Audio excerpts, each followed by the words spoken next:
Hello. Just a few weeks ago, our nation observed rather quietly the 62nd anniversary of the assassination of President John F. Kennedy. The assassination is widely considered the most investigated crime in the history of our nation. Yet, despite this, the official conclusion that Lee Harvey Oswald acted alone remains deeply disputed. It's no stretch to say that the Kennedy assassination gave birth to the modern-day conspiracy theory culture that remains and that seems to dominate every single event in current times, whether it's 9/11, January 6th, the origins of COVID, or the Jeffrey Epstein case. Ours is a nation that almost reflexively doubts the official government version of events. So today we're going to dive into the Kennedy assassination and use that case to secondarily explore some of the factors that drive conspiracy theory in the U.S. I'm joined with Senior U.S. District Court Judge John Tunheim. Judge Tunheim served as the chair of the Assassination Records Review Board that was commissioned in the 1990s to explore releasing the remaining Kennedy assassination documents to the public and help restore confidence in our government. Welcome, Judge Tunheim. Thank you. Glad to be here with you today. Great. Judge, I have to say I've been looking forward to this discussion all week. I'm a bit of a JFK assassination junkie myself. I have a copy of the Zapruder film at home, and I've read a number of books, and I've just been really looking forward to this discussion. So thanks for your willingness to join me. Absolutely. There are a lot of books about the assassination now, so there's plenty for people to read. Yeah. So I understand you were about 10 years old when the assassination took place. I'm sure, like many others, you have vivid memories of where you were and what you were doing when you heard the news. Can you kind of start us off with a recollection of that day? Sure. I don't remember anything about that morning, but from the moment we heard the news, I remember the rest of the day quite vividly. We had come in from noon hour recess on the playground and were seated in our class, and our teacher, Emma Higginson, came in a little bit late, and she was kind of shaking her head and muttering, and she told us that the president had been shot, but she didn't know anything more. And I think we sat there quietly for probably about half an hour before the school principal, Charlie Fisher, came on the loudspeaker system to announce that the president was dead, according to priests that were with him. And then they sent us home. And so the rest of the day, there were services at my church that I went to. I skipped church on Sunday morning and was watching TV when Lee Harvey Oswald was shot in the basement of the Dallas police station. So I was one of the eyewitnesses to that on TV anyway. So I remember that weekend really well. It was quite a shock to everyone, whether they were, supporters of President Kennedy or not. The idea that he had been shot in the head in a parade in Dallas was just shocking to everybody, and it was it's a day to remember. Yeah, without a doubt. As you grew up, did you develop any specific expertise in the case, or did you have any, what you would call, an obsession with the case like many of others? No, I really didn't. I mean, I hadn't read any of the books at the time that I was selected to do this. I had attended a lecture at Concordia College where I was a student just because I was kind of curious, and there was a bootleg copy of the Zapruder film shown at that lecture by Mark Lane, who was one of the original antagonists toward the Warren Commission and the Warren Commission's results.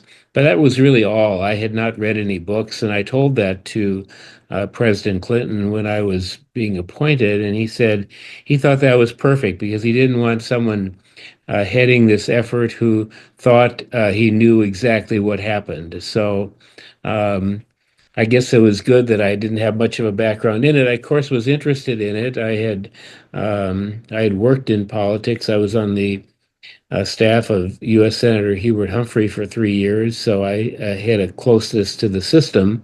But at the same time, I didn't have a real obsession with this, with the Kennedy assassination. Okay.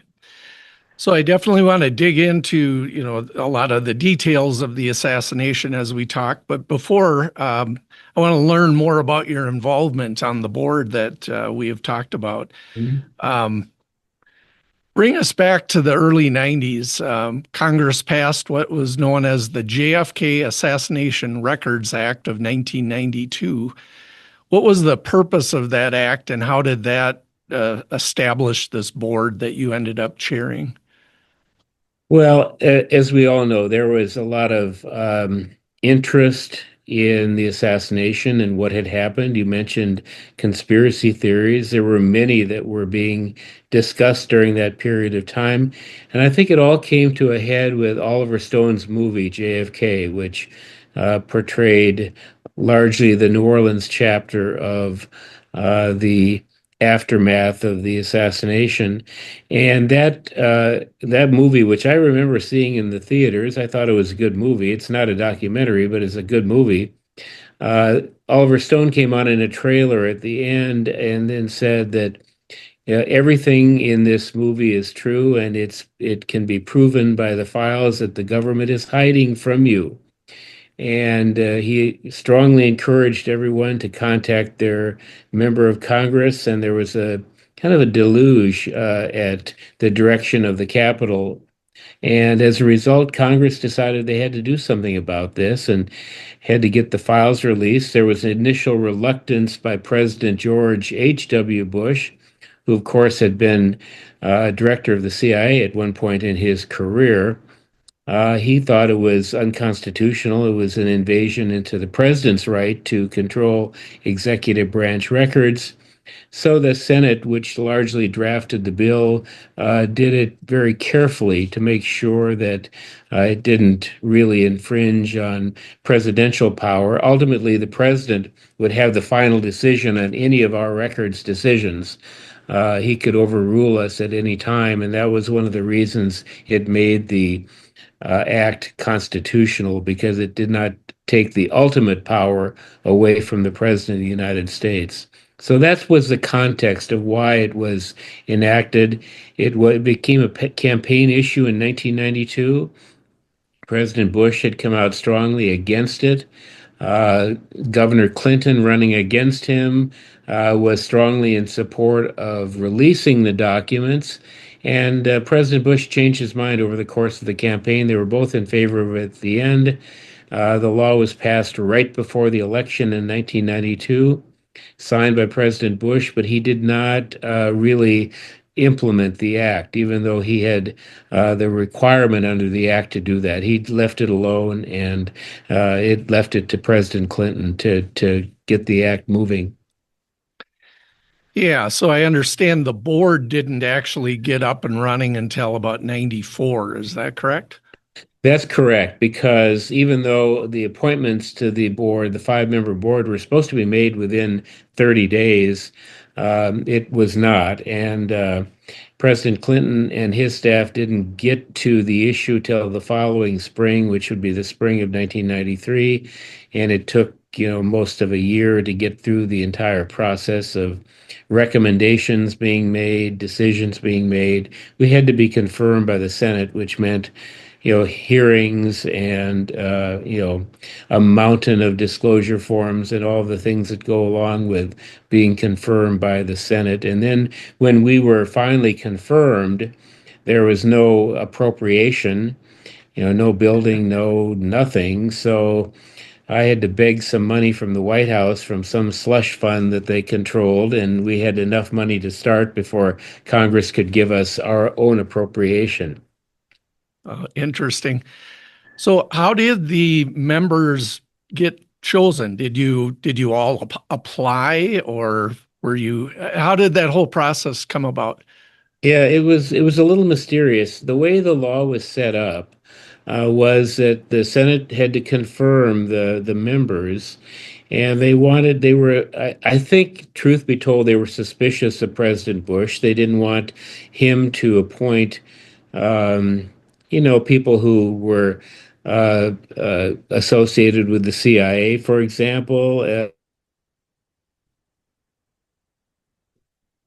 That he had worked with, identified in the act that four different professional organizations would make recommendations, and then the Senate would have to confirm. So their idea was that if the president ignored the recommendations of the professional groups, the Senate wouldn't confirm. And that was, I think, their idea behind what they did.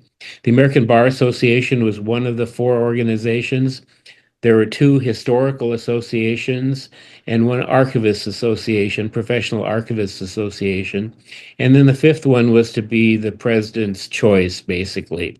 And that's how I had, when the law was passed, it's interesting because the American Bar Association office in Washington was asked to contribute names for the president to consider, and they were running around getting names. I was active in the American Bar Association at the time.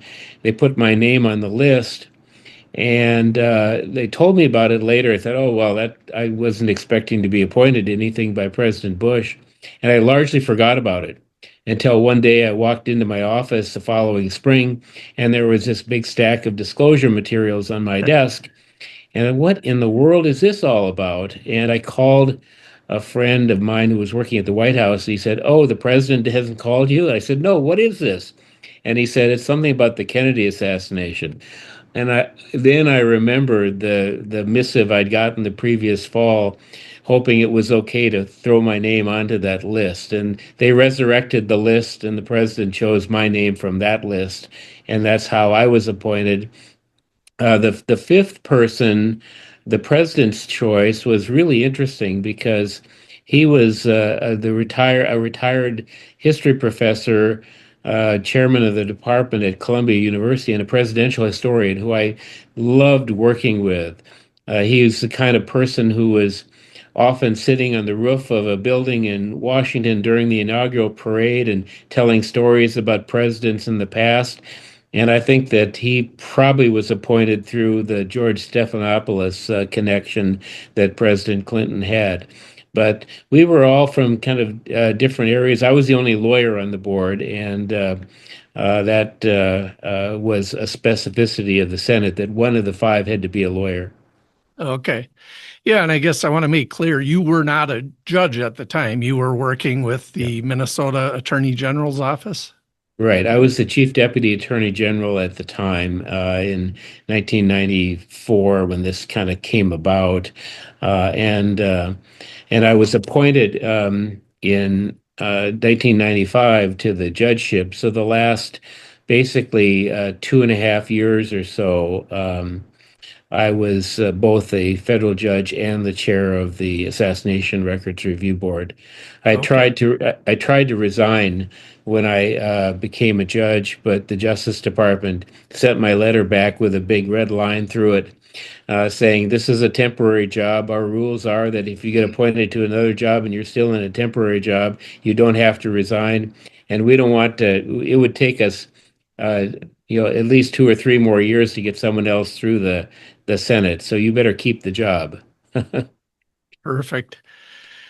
So, how did the board do its job? How did you carry out your job? Obviously, you weren't all located out in DC. Yeah. You would just come together once a month or every week, or how did you work that out? We were a part-time. We came together as often as we needed to be. I figure I was in Washington an average of a couple of days a week, and Oh, not every week, but it might have been a full week, and then at home for 2 weeks working. And but there was something going on every day, and by that time we had emails so that we could communicate with our staff.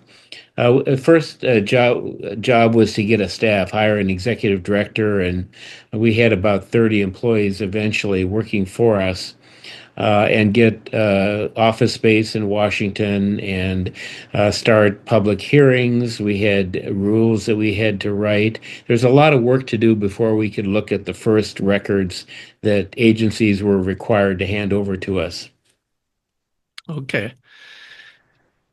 How did the board that we're talking about differ from the two previous efforts, the Warren Commission and the Select Committee?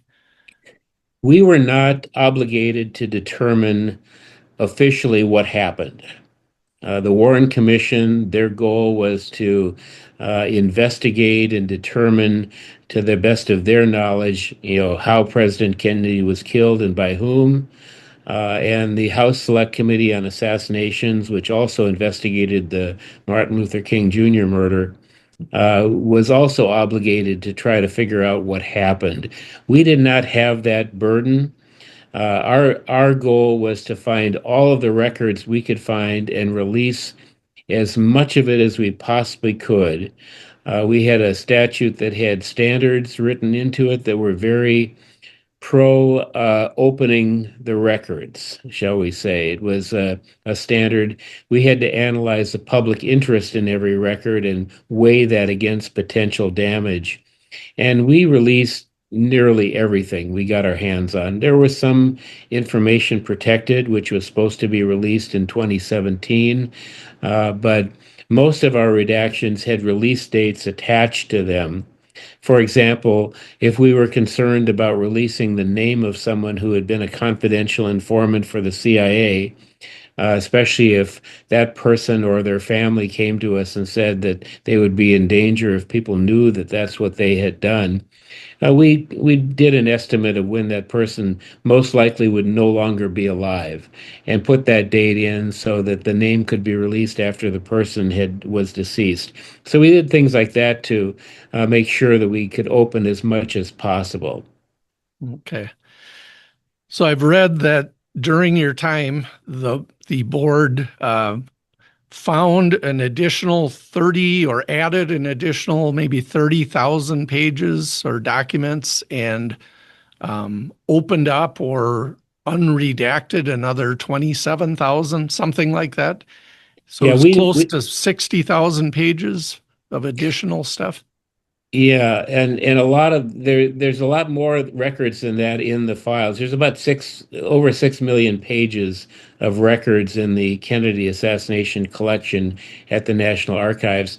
What we did was we made approximately 33,000 decisions on records that an agency wanted to keep secret. They didn't want it released. If an Okay. agency didn't mind releasing a record or information, it just went straight through to the National Archives. We didn't have to make decisions on that. And there were a lot of records that fell into that category. But we made 33,000 decisions, and there were about 27,000 more decisions that the agency basically gave up on. They initially asked us to protect the information, but realized that we weren't going to do it, so they gave up. And that was the core of the decision making that we made. Part of the biggest job here was just the hunt for the records, to push agencies to look, to find all their records. And a lot of agencies turned over a lot of, or most, if not all of their records that they could find. It's become obvious now that, the FBI has admitted that they found an additional, I think, 15,000 records, which they did not turn over to us, I think because they maybe didn't know about them. And there are records that the CIA is now disclosing that obviously were hid from us and were not turned over to us. Okay. So for the public's knowledge, all of the available records are online at the National Archives site for the Kennedy assassination. Yeah, there's an online index, and a lot of the records have been digitalized and available online. I'm told that not everything has been digitalized yet, but there is a record, an outline of what records are available there. So if someone can do research ahead of time. There are some records, if they want to look at them and they haven't been digitalized, they'd have to go to College Park in Maryland, where the National Archives has a large facility, and they can have access to it there. There's very little that's being hidden anymore. There's still some redactions that haven't been cleaned up yet, apparently, but that's because we don't have any control over it anymore. Right, right. So you mentioned that your mission didn't include reinvestigation or fact finding, but from what I've read, you did a little of that, maybe in terms of clarifying information. I've read that you re-interviewed some agents and officers involved in the initial investigation, and that you clarified some controversial medical records, and that you conducted additional ballistics testing. Is all of that accurate? And what do you recall We about some of that? Yeah, that's true. We tried to clarify the record as much as we could where there were inconsistencies or kind of a lack of information. Remember, our goal was to create as large a record of all open materials that the public could look at and researchers could work with and write their books, and the public can then decide what they think happened. We weren't going to dictate to anyone what they should think about what happened, but we were going to try to clarify things. We took depositions of the three individuals who were the autopsy physicians to try to clarify the record about that. We did interview and talk with all of the Parkland doctors that were present that day to get their viewpoints about what happened. We held public hearings across the country. We asked people to come forward with information that they had. In Dallas, in particular, we wanted photographs that people might have taken that were sitting in shoeboxes in closets. The idea was to create the biggest possible record that we possibly could of fully open materials for people to see. There was one example. There was something we found at the National Archives, which was a fragment of a bullet. And it had some little cotton, looked like cotton fibers attached to it. And there was a theory that someone had that this bullet was part of the bullet that went through President Kennedy's back and through his neck, and the fibers were from his tie. Well, if that were true, that would eliminate the single bullet theory, because the Warren Commission's decision there was that a single bullet had caused that damage to President Kennedy, and also all the damage to Governor Connally seated in the jump seat in front of President Kennedy. So we had that tested. It turns out that that bullet was indeed a fragment of the bullet that struck President Kennedy in the head, and the fibers had just attached through the years from cotton matting that had been stored in, or something like that. So we tried to answer questions like that. We had all the autopsy photographs that were remaining, about 15 out of probably 85 that were taken the day of the autopsy. We had them and the x-rays digitalized, so they were much more clear and you could see much more detail.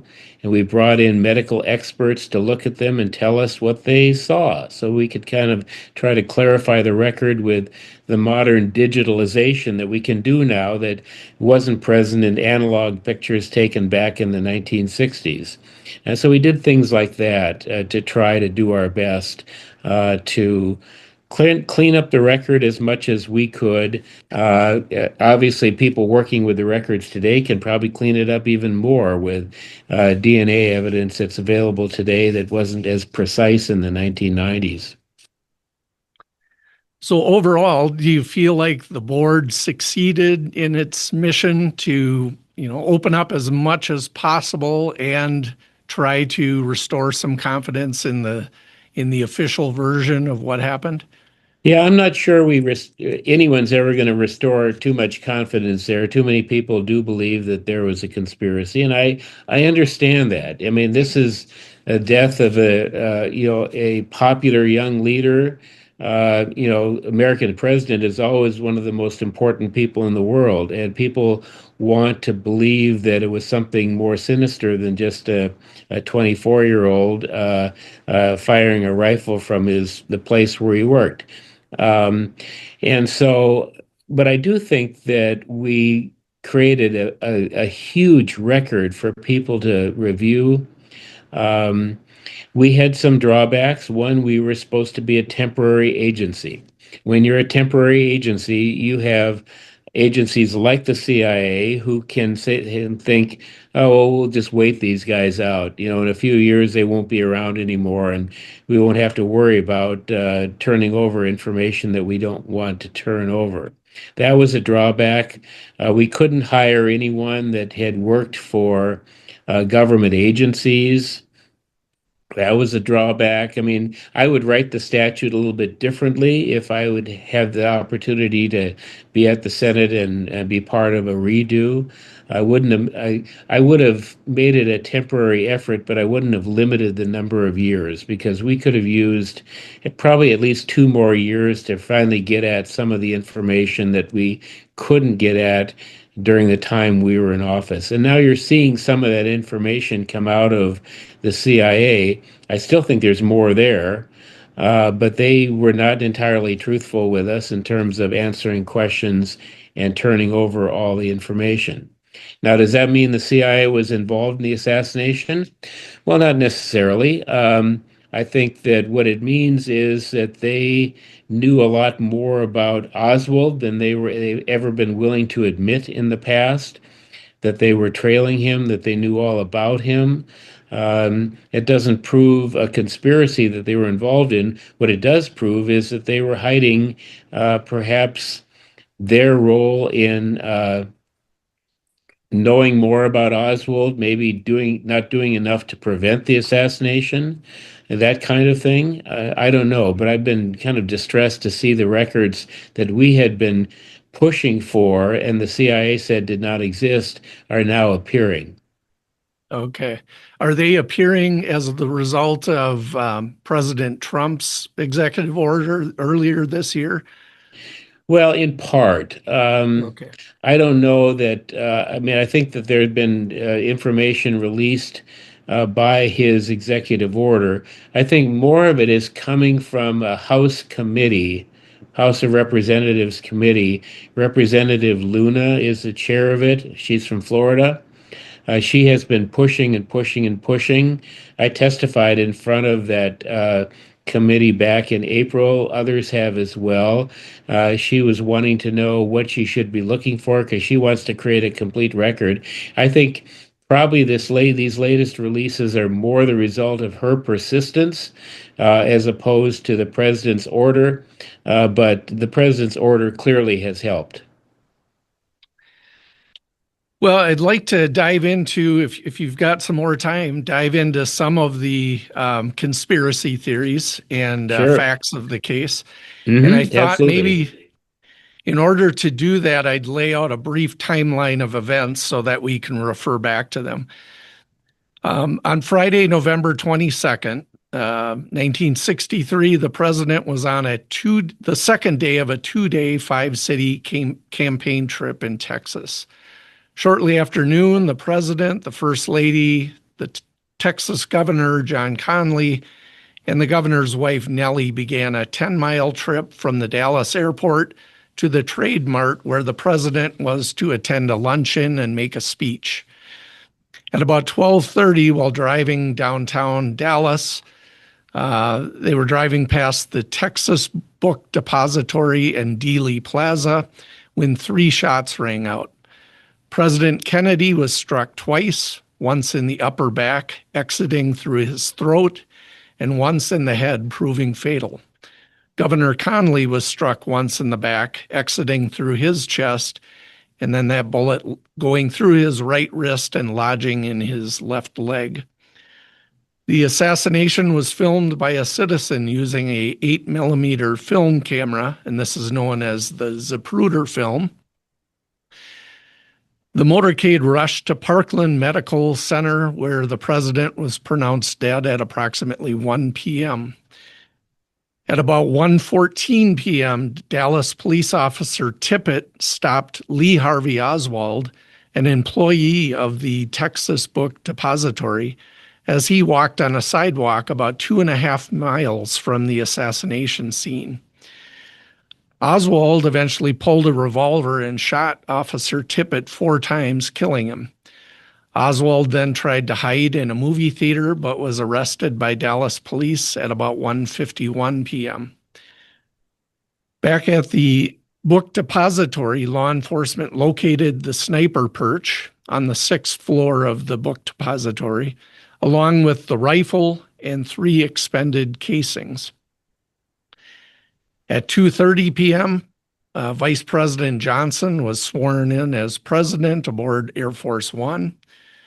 At 2:47 p.m., the president returned to D.C. aboard Air Force One, now carrying the former First Lady and the body of former President Kennedy. The body was transported to Bethesda Naval Hospital for autopsy. At 7 p.m., Oswald was formally charged with Officer Tippit's murder, and at 11:26 p.m., he was formally charged with the assassination of President Kennedy. Both charges were issued by the Dallas County District Attorney's Office. At about 7:35 Eastern Time, the autopsy of President Kennedy began at Bethesda Naval Hospital, concluding later the next morning. And about a day and a half later, on Sunday morning, the Dallas police were transferring Oswald from their police headquarters to the county jail when Jack Ruby, a local bar owner posing as a member of the media, stepped up and fatally shot Oswald live on television, as you mentioned, Judge. Following the assassination in 63 and 64, the Warren Commission conducted its investigation. And in short, they concluded that Oswald acted alone as the lone shooter. In 78 and 79, the House Select Committee on Assassinations held their hearings to further investigate the assassination. They largely supported the Warren Commission's conclusion that Oswald fired 3 rounds, striking Kennedy twice, but they left open the possibility that a second gunman also fired at Kennedy that day, and that Oswald was, quote, that Kennedy was, quote, probably assassinated as the result of a conspiracy, unquote. The Select Committee ruled out that foreign or domestic governments had been involved in the assassination, and that organized crime as a group was involved.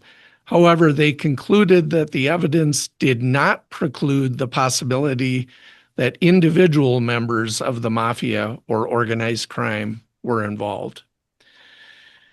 In the 62 years that have followed, conspiracy theorists have suggested any number of alternate facts and motives that have kept alive the belief in a number of conspiracies. These include that our own government was involved, specifically that maybe the CIA was involved in the assassination, or that, say, Cuba or Russia were involved, or that the mafia put out a hit to carry out the assassination. So using that as a backdrop, number one, did I say anything that was blatantly false there, Judge? No, that was a very good overview of kind of the basic facts. Okay. From a 36,000-foot perspective, knowing what you know, can you tell us about the validity of any of those grand conspiracies? Well, I think that first of all, I'd just like to say that I have always kept an open mind about what happened. I think that was important for me as chair of the Assassination Records Review Board because we were looking everywhere for any type of information that might bear on the assassination. And I think it's still important that I keep an open mind because there's always new information that someone is discovering or might discover. Um, I think that if you look at the raw evidence in the case, it's damning for Oswald. I mean, he was on the sixth floor in the building. It was his rifle. His prints were all over it. Um, he acted afterwards like he had something to hide, shooting the policeman, which is highly unusual when a policeman stops you on the street. Um, but I do think that the fact that he was killed so quickly, 44 hours after he was arrested by Jack Ruby, has kind of kept us from knowing whether there is a more complete story to learn about Oswald beforehand. He was a strange person in many respects. He was in the Marine Corps. He had grown up before that. I think we documented that he attended probably at least 15 different schools as his mother moved from city to city. Kind of a no father in his life, older brothers out of the house, Marine Corps, poor experience there.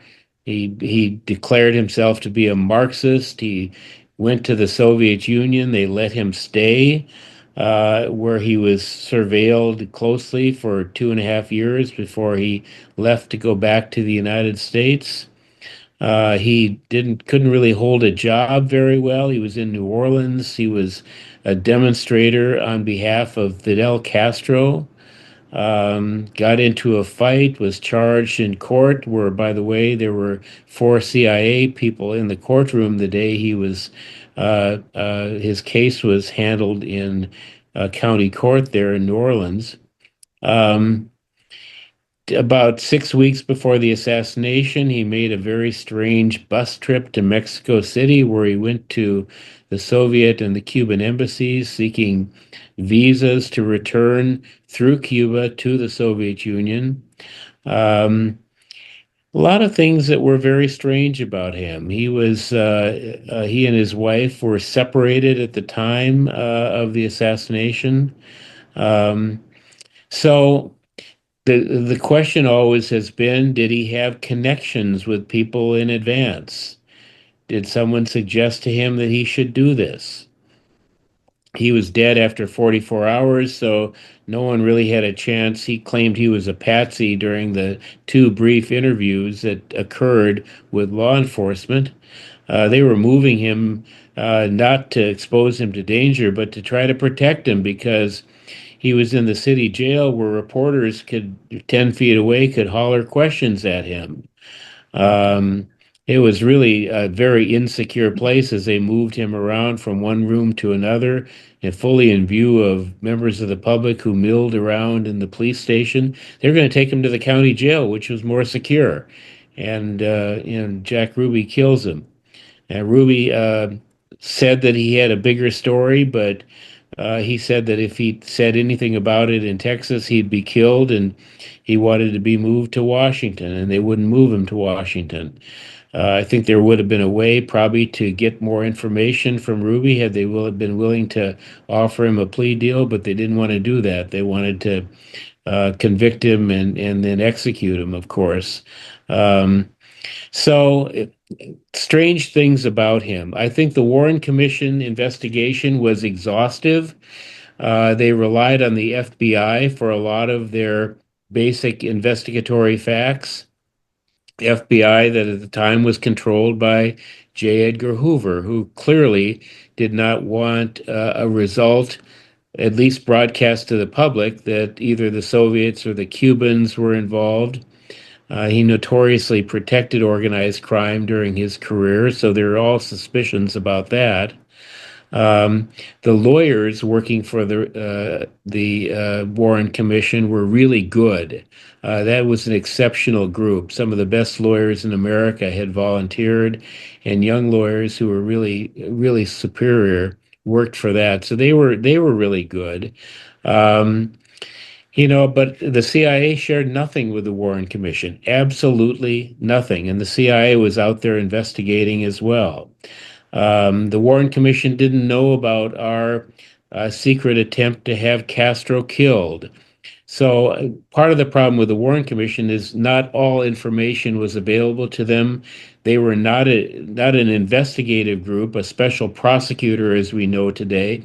It was a group of who President Johnson considered to be wise men, a bipartisan group of wise men. And I think the expectation was that if for some reason there was evidence pointing to the Soviets, that that would not be released. I don't think there is any evidence pointing to the Soviets, but I think that was a fear at the time. The House Select Committee, I think they couldn't identify where the second shooter was. They thought maybe it was on the grassy knoll, but there was no spent shells or anything up in that area.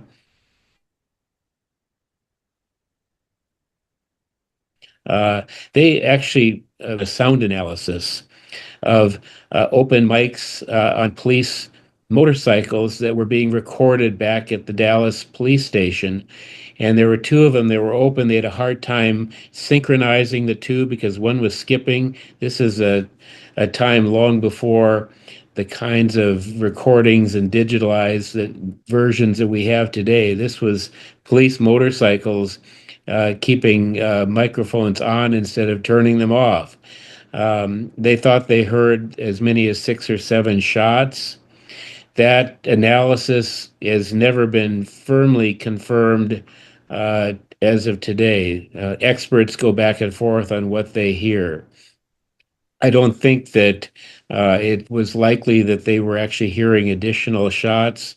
The sound wave analysis, of course, distinguishes between, a sound of a gunshot and the sound of a motorcycle backfiring or something like that. But at the same time, the lack of synchronization was a problem there. So again, I think they did the best that they could. But the people who worked for the House Select Committee on Assassinations, and we interviewed virtually all of them. Many of them are still living today. And to a person, they said, we think that organized crime was involved, but they were equally clear that we could not prove it. We tried very, very hard and we could not prove it. So if you look at the basic evidence, it's Oswald. Beyond that, there's nothing that's really provable in court against anyone else, but it will remain a source of fascination to a lot of people, and rightly so, because it was the death of a popular president, and those kinds of things. The government should not have hidden information from the public for so long. Right. Well, that was a great overview and recap. It was fascinating to listen to. Um, you talked a little bit about the number of shots fired, and so officially, what's been determined is 3 shots, right? Yes. There's some idea that possibly there was another shot, but no proof of that. Is that right? Ye- Yeah, the only proof of a second shooter in more than the 3 shots would be these recordings that were recording Right. on a dictabelt. This is really old technology, a Yeah. dictabelt at the Dallas police station. But the problem with that is you can't synchronize the two recordings very well. And whether you hear 3 shots or 5 or 7 is very difficult to tell from any kind of examination of that material. We know there's 3 shots up in the 6th floor of the book depository building because there's 3 spent shells. And we Right. know it's pretty clear to me that the first shot missed. I think Oswald, if it was his finger on the trigger there, had a slip of the finger and shot before the limousine got beyond a tree that was in the way. There is evidence of uh, concrete on the sidewalk shooting up in the air and a man having a cut in his cheek from flying concrete, likely from that first shot. The second shot was the one that hit President Kennedy in the back and presumably injured Governor Connolly. And then the third shot was a headshot. Right. So was it the second shot that is this pristine bullet that is presumed that it didn't really hit any bone or anything and was able to exit both victims without any real big distortion? It was pristine. It is at the National Archives today. It You can't really look at it unless you have a particular reason and they accept your reason. But we examined it. It has a piece on the bottom kind of carved out of it. The investigators were checking to see if there was a lead core in it, I think, and that's why they did that. But the bullet looks pristine. It's tracked. The grooves on the side are tracked to Oswald's gun, so it was fired from that gun, and it's pristine. Looks like no damage at all. It hit President Kennedy in the upper back.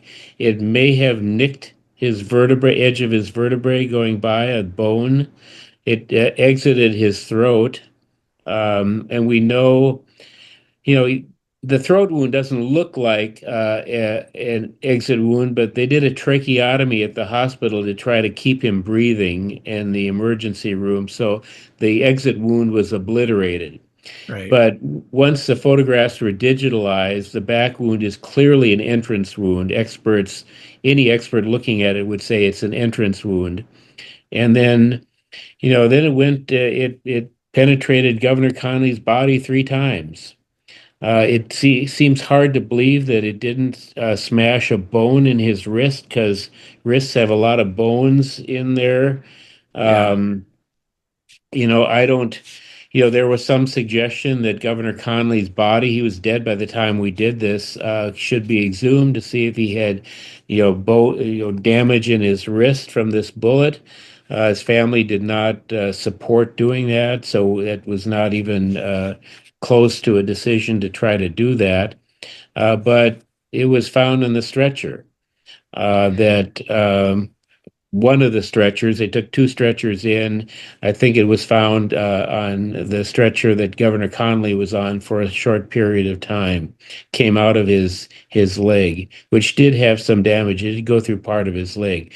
So, 4 penetrations of a body with possible nicking some bones along the way behave very differently than the bullet that hit President Kennedy in the head, which exploded into many pieces, many, Yeah. many pieces.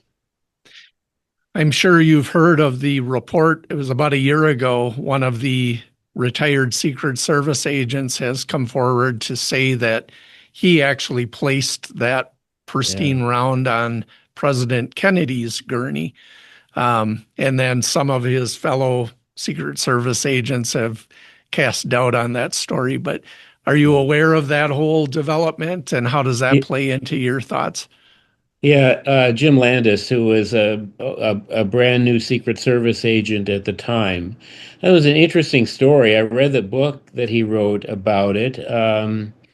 I'll tell you what I did. A good friend of mine was the Secret Service agent who was uh, Jacqueline Kennedy's guard that day. He rode on the back bumper of the car for a while, and then he was back on the car right behind.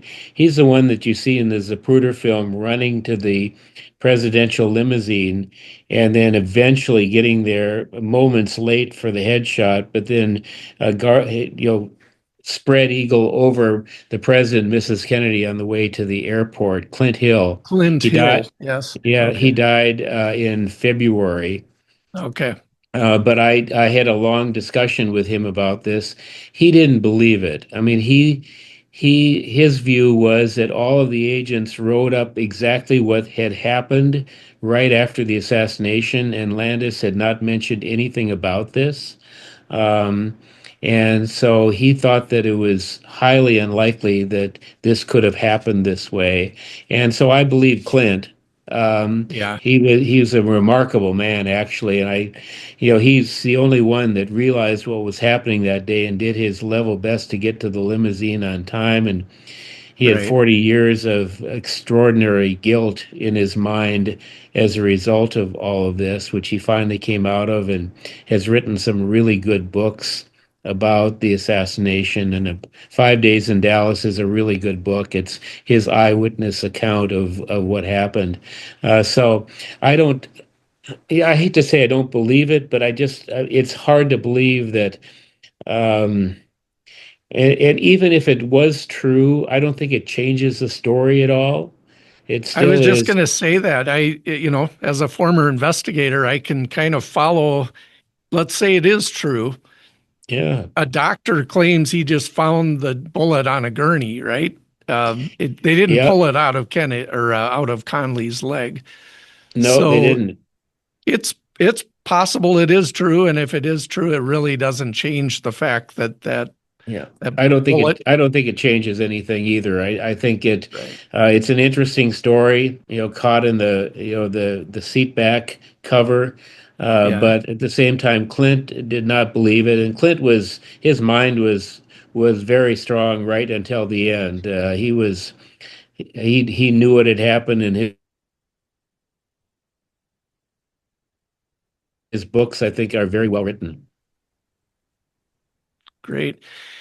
What what do you make of the decision back then for where the Secret Service decided we're going to take the body back to DC right away. There won't be any autopsy in Dallas.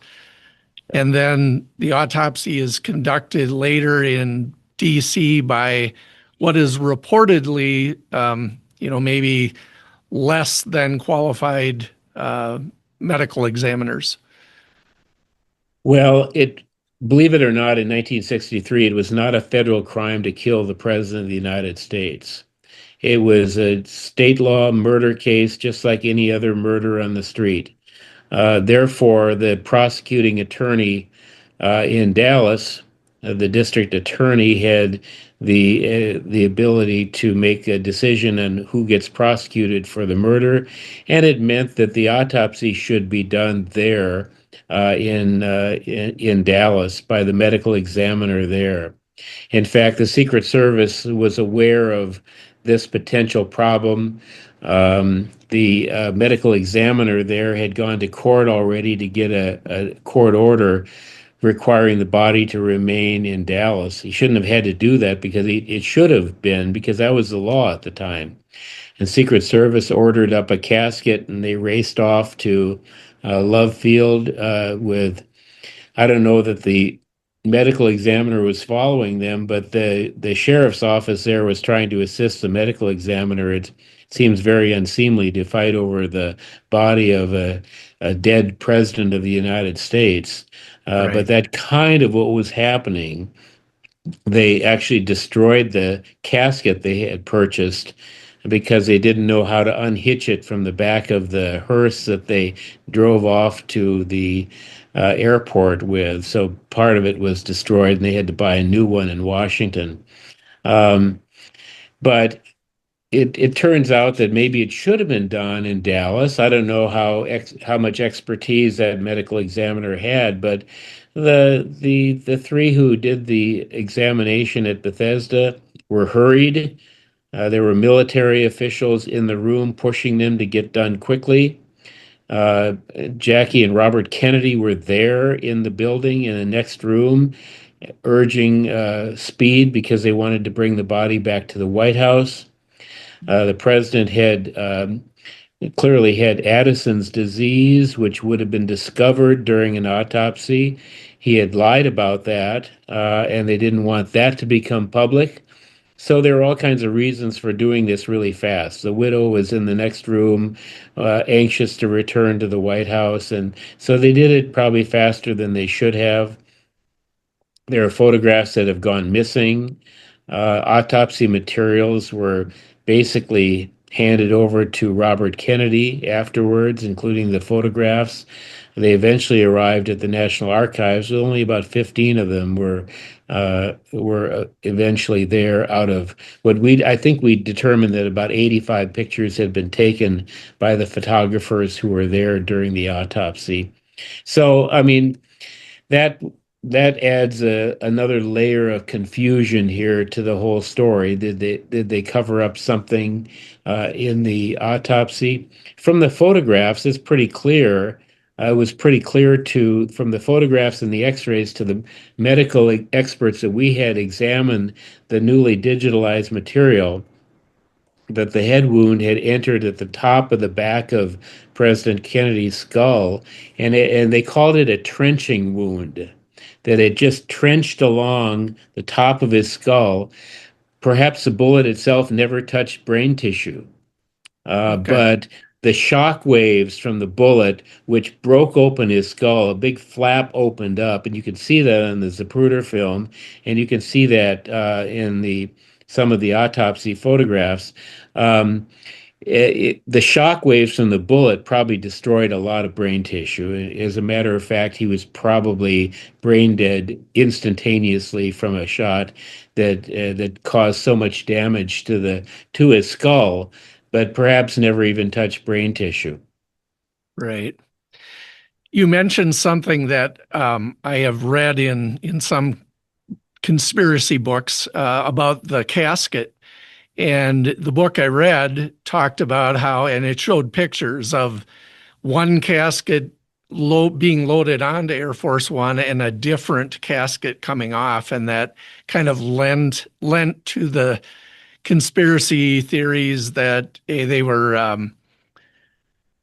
altering evidence, if you will, and Yeah, moving the yeah. body and doing things with the wounds and all of that. So, but that's all been determined that it was all legitimate because the casket was damaged. Is that what you're saying?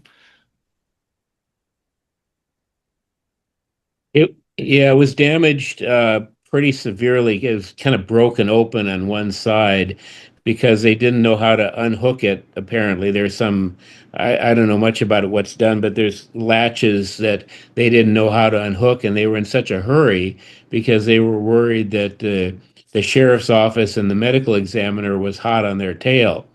Okay. Um, and so that casket that wasn't it, they didn't end up using it was at I think it was at the National Archives, and the funeral director in Dallas who had sold the casket to the Secret Service really quickly that day knew that it hadn't been used, and he wanted it back. He wanted to display it in his funeral home as the casket that held President Kennedy's body. And Robert Kennedy got wind of this, and he was really worried about this. So, to destroy any federal property, which is federal property at the time, you had to get signatures of a certain number of cabinet officials, which he did. And then the records show that it was filled with cement blocks and dropped off a ship off the coast of, I believe, Connecticut, in a kind of an area where they used to discard things into the ocean, so that the guy in Texas couldn't get the casket back and display it in that ghoulish fashion. It's really, some of this stuff is hard to even think that you could make it up, you know? Right. Right. And it just all kinds of tends to lend to the conspiracies that are out there. It surely Um, does. Briefly, can you talk more about the Zapruder film and what there has to be Yeah. experts out there that have viewed this assassination through the Zapruder film and been able to Hmm. make expert conclusions about what happened. Yeah, it's very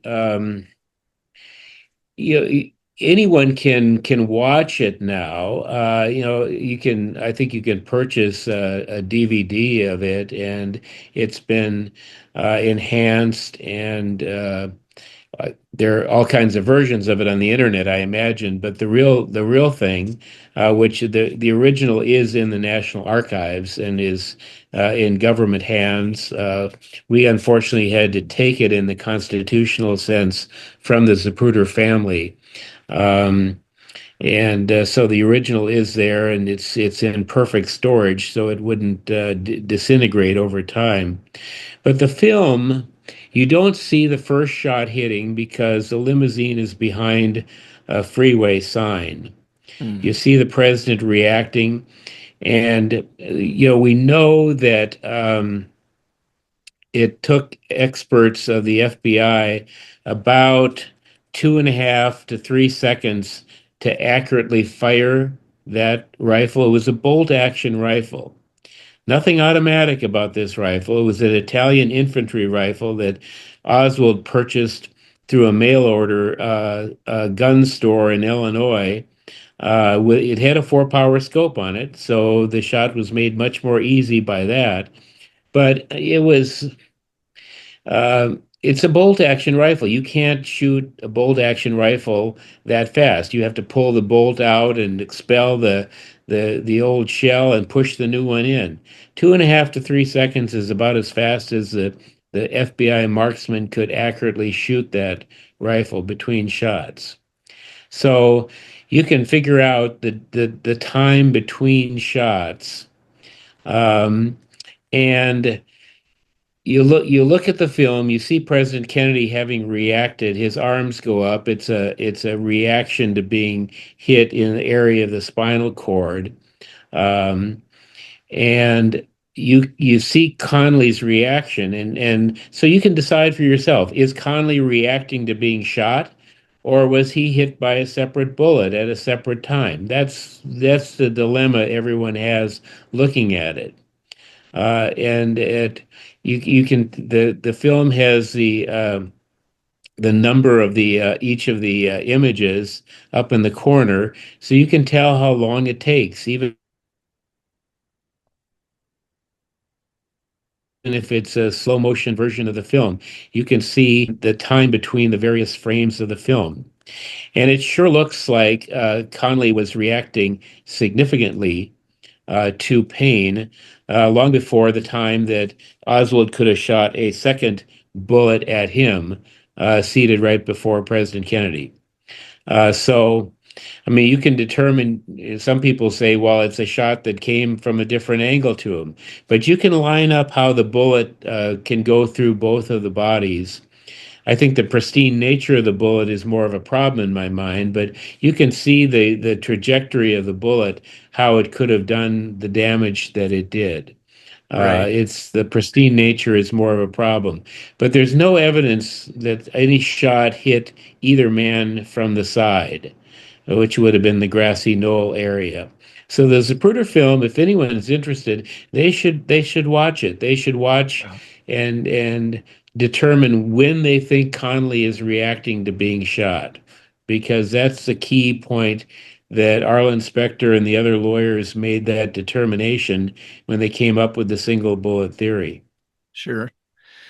The other important thing that I think is pretty obvious to me is that the headshot comes from the rear and to the right, or from the right, Yeah.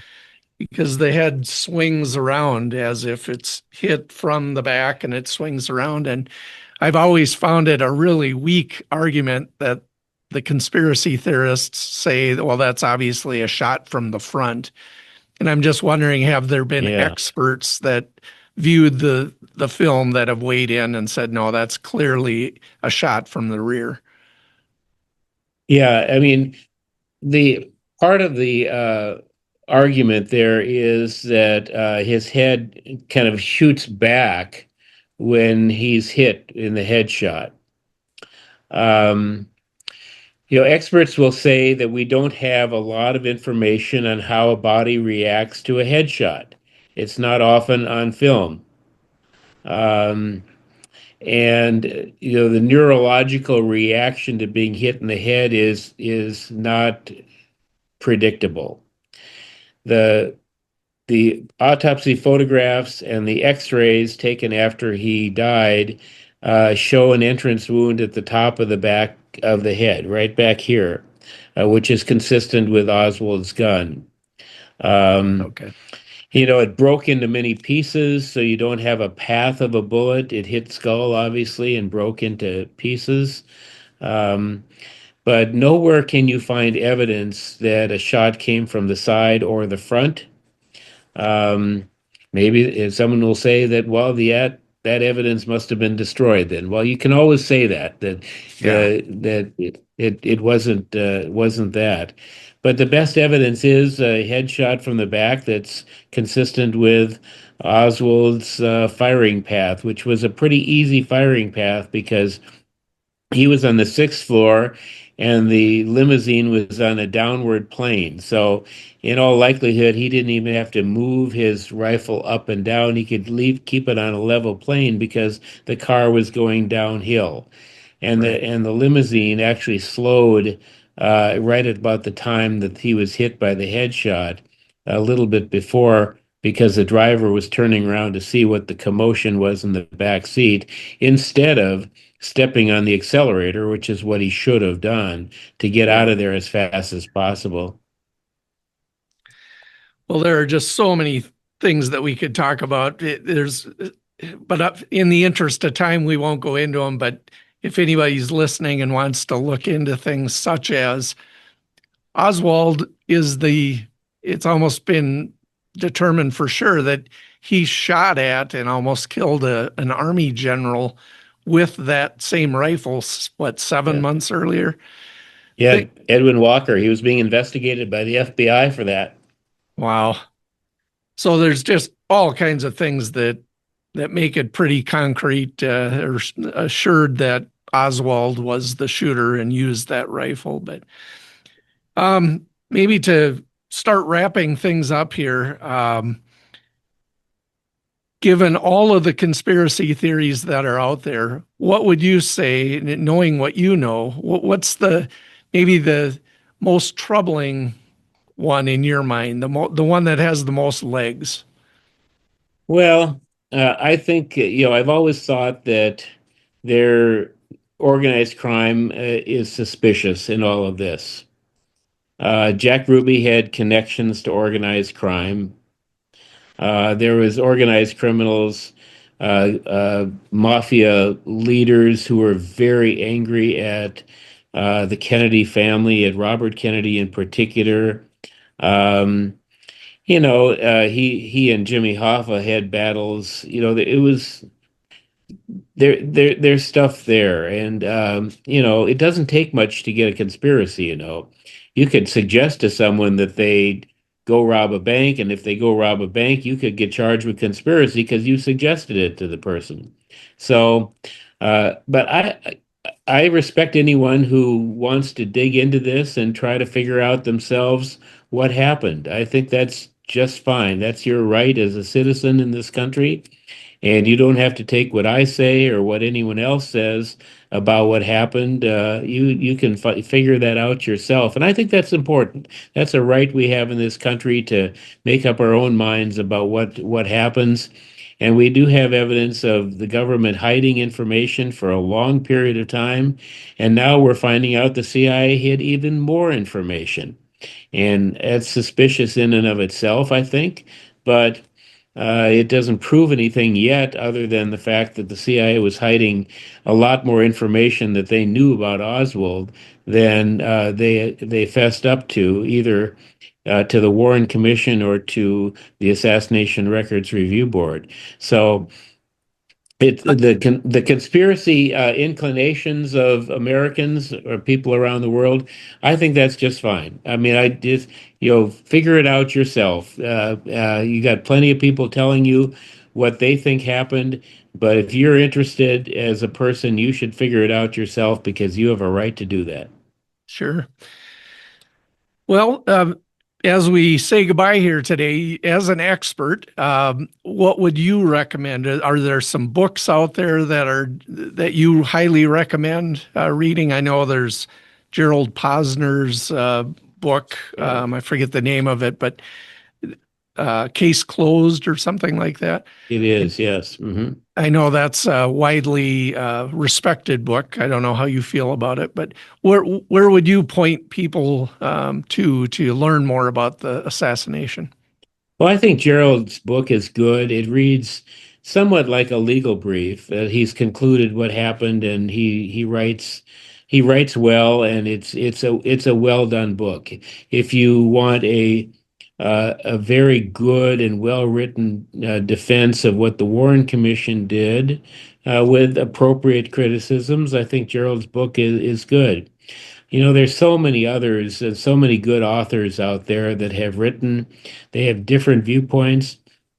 I've read Clint Hill's book about 5 days in Dallas, which I think is really good. It's an eyewitness account, and that's something that is very valuable in this day and age. Someone who was right there, and you know can talk with some degree of knowledge about what happened. But any of the books that have been published by people who advocate for conspiracies, I think they're interesting. I've read them. I enjoy reading them. And I would say that most authors who go into it thinking that they're going to prove something different end up trending toward what the Warren Commission decided because, it's hard to find real evidence that goes beyond that. But at the same time, there were a lot of suspicious people in the world in 1963, and if they were involved, I hope someone eventually finds the connection. So last question I have to ask you, and you've kind of alluded to it, but in summary, what is your opinion on what happened November 22nd, 1963? Say that again. It faded for a moment. Did it? What is your opinion, your personal opinion of what happened in what, was Oswald acting alone or was there a conspiracy? Well, I'm a judge, and so I deal with evidence and what's admissible and what's not. And there is plenty of evidence that would have convicted Oswald of being the sole shooter of President Kennedy. That being said, there are suspicious things that don't all tie together. I don't think that anyone has ever proven a conspiracy. I don't have a naturally suspicious mind here, but at the same time, this was the 1960s. These were investigations that were incomplete. I'm not sure we'll ever know for sure exactly what happened, but at this point, I have to deal with the real evidence, which is Oswald there shooting that day and no one else. Well, with that, we'll wrap it up here. And I just want to thank you again for your time. You've been very gracious, and it was a real pleasure. Thank you, Judge. Thank you. I enjoyed it very much. Thank you.